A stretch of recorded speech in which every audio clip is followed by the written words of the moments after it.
Recap. இது வரைக்கும் நம்ம என்ன பார்த்தோம்? டெய்லி பண்ண வேண்டிய சில கர்மாக்கள் இருக்குது, நித்திய கர்மாக்கள். அதில் ஒரு நித்திய கர்மா தான் டெய்லி தர்ப்பணம் பண்ணுறது. தர்ப்பணத்துலேயே நம்ம பார்த்தது பேசிக் லெவல் தர்ப்பணம் எப்படி பண்ணுறது அப்படின்னு பார்த்தோம். அது லாஸ்ட் 3 தலைமுறை பித்ருக்களுக்கு பண்ணணும். 1 மாதத்துக்கு பண்ண சொன்னேன். பேசிக் லெவல் தர்ப்பணம் பண்ணினதுக்கப்புறம் நெக்ஸ்ட் இன்டர்மீடியட் லெவல்.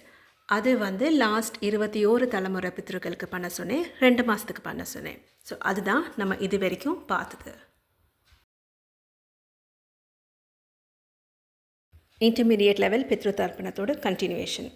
நீ பேசிக் லெவல் பித்ரு தர்ப்பணம் எப்படி பண்ணினியோ, இது வரைக்கும் லாஸ்ட் 21 தலைமுறை பித்ருக்களுக்கு தர்ப்பணம் எப்படி பண்ணினியோ அதே மாதிரி தான். Same sitting position, same directions எல்லாமே அதுதான். ஆனால் லாஸ்ட் 100 தலைமுறை பித்ருக்களுக்கு நீ இப்போ தர்ப்பணம் கொடுக்க போகிற. போத் அம்மா சைடு ஆஃப் த ஃபேமிலி, அப்பா சைடு, 2 சைடு ஆஃப் த ஃபேமிலிக்கும் 100 தலைமுறை பித்ருக்களுக்கு நீ தர்ப்பணம் பண்ண போகிற. ஸோ இந்த மாதிரி இந்த தர்ப்பணம் 100 தலைமுறைக்கு நான் எவ்வளோ நாளைக்கு பண்ணணும் அப்படின்னு கேட்டால் 2 மாதத்துக்கு பண்ணு. சில பேருக்கு ஒரு சந்தேகம் வரலாம், நான் இன்டர்மீடியட் லெவல் பித்ரு தர்ப்பணம் எடுத்த உடனே எதுக்கு 100 தலைமுறை பித்ருக்களுக்கு தர்ப்பணம் பண்ணக்கூடாது, அதை எதுக்கு ஸ்டெப் பை ஸ்டெப்பாக பண்ணணும், 21 தலைமுறைக்கு பண்ணிக்க அப்புறம் 100 தலைமுறைக்கு எதுக்கு பண்ணணும் அப்படின்னு. நல்ல கேள்வி தான். இந்த கேள்விக்கு பதில் 2 விதமாக கொடுக்கலாம்.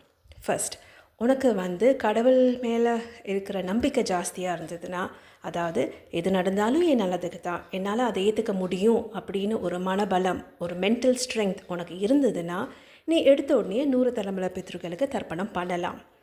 நிறைய பேருக்கு அந்த மென்டல் ஸ்ட்ரென்த், அந்த மனபலம் கிடையாது. இந்த மாதிரி மக்களுக்கு கிராஜுவலாக பண்ணுறது பெட்டராக இருக்கும். அதாவது 2 மாதத்துக்கு நீ 21 தலைமுறை பித்ருக்களுக்கு தர்ப்பணம் பண்ணு, அதுக்கப்புறம் 100 தலைமுறை பித்ருக்களுக்கு தர்ப்பணம் பண்ணு. ஸோ நீ கிராஜுவலாக பண்ண உன்னோட மென்டாலிட்டியும் சேஞ்ச் ஆகும். உன்னோட பித்ருக்கள்கிட்டேருந்து உனக்கு வர ஆசீர்வாதமும் உன்னோட தேகத்தால் அதை தாங்க முடியும். நான் தர்ப்பணம் பண்ணும்போது அந்த பிராமன் சாண்ட்விச்சில் தர்ப்பணம் பண்ணணும்னு சொன்னேன் பார்த்தியா?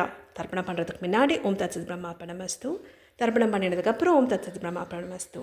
ஸோ இந்த பிராமன் சாண்ட்விச்சில் நீ தர்ப்பணம் பண்ணினா உன்னால், அதாவது உன்னோட தேகத்தால் உன்னோட பித்ருக்கள்கிட்டேருந்து வர ஆசீர்வாதத்தை, அந்த எனர்ஜிஸை தாங்குகிற சக்தி இருக்கும். ஏன்னா நீ 0ல் இருக்க. ஸோ உன்னோட தேகத்துக்கு அந்த சடன் எனர்ஜிஸ் வரும்போது அதை ஹேண்டில் பண்ண முடியும். ஸோ நிறைய பேருக்கு தர்ப்பணம் பண்ணணுன்னே தெரியாது, டெய்லி தர்ப்பணம் பண்ணணும்னு தெரியாது, எஸ்பெஷலி லேடிஸ் பண்ணுறதே இல்லை. ஸோ இந்த மாதிரி மக்களுக்கெல்லாம் கிராஜுவலாக பண்ணால் நீ கிராஜுவலாக உன்னோட தேகத்தை அதுக்கு பழக்கப்படுத்திக்கிற, அந்த பித்ருக்களோட ஆசீர்வாதம் வரும்போது அதை தாங்குகிற ஒரு சக்தி உன்னோட தேகத்துக்கும் இருக்குது. உன்னோட மைண்டுக்கும் என்ன நடந்தாலும் நல்லா பார்த்துக்க முடியும், பார்த்துடலாம் ஒரு கை அப்படின்னு ஒரு செல்ஃப் கான்ஃபிடென்ஸ் வரும். இப்போ கொஞ்சமாக ஒரு தியரிட்டிக்கல் அண்டர்ஸ்டாண்டிங். ஹிந்துஸ் ஒரு பழமொழி சொல்லுவாங்க, உன்னோட பித்ருக்கள் உனக்கு பண்ணுற மாதிரி கடவுள் கூட பண்ண மாட்டாங்க அப்படின்னு. கடவுள்னா both Devar and Devi, god and goddess, 2 பேருமே. நீ கடவுள்கிட்ட போய் கேட்குறதுக்கு முன்னாடி உன் பித்ருக்கள் கிட்ட போய் கேட்டு ஆசீர்வாதம் வாங்கி அதுக்கப்புறம் கடவுள்கிட்ட போ அப்படின்னு சொல்லுவாங்க. அது ஏன் அப்படி? இப்போ சராசரி மக்களுக்கு புரிகிற மாதிரி சொல்லணுன்னா, நீ ஒரு வெங்காயத்தை உரிக்கணுன்னா எப்படி உரிப்ப? நான் வெங்காயத்தை உரிக்கிறத பற்றி சொன்னேன். வெங்காயத்தை அப்படியே நடுவில் கட் பண்ணுற மாதிரி நான் சொல்லலை. So peel and onion. So வெங்காயத்தை உரிக்கும் போது எப்படி உரிக்கணும்? வெளியில் இருக்கிற தோலை யூஸ்வலாக ஃபஸ்ட்டு உரிச்சிட்டு அப்புறம் லேயர் பை லேயர் ஒன்றா உரிச்சிட்டே வந்தால் உள்ளுக்குள்ளே இருக்கிற கடைசியில் அந்த இன்னமோஸ்ட் கோருக்கு நீ போய் சேரலாம்.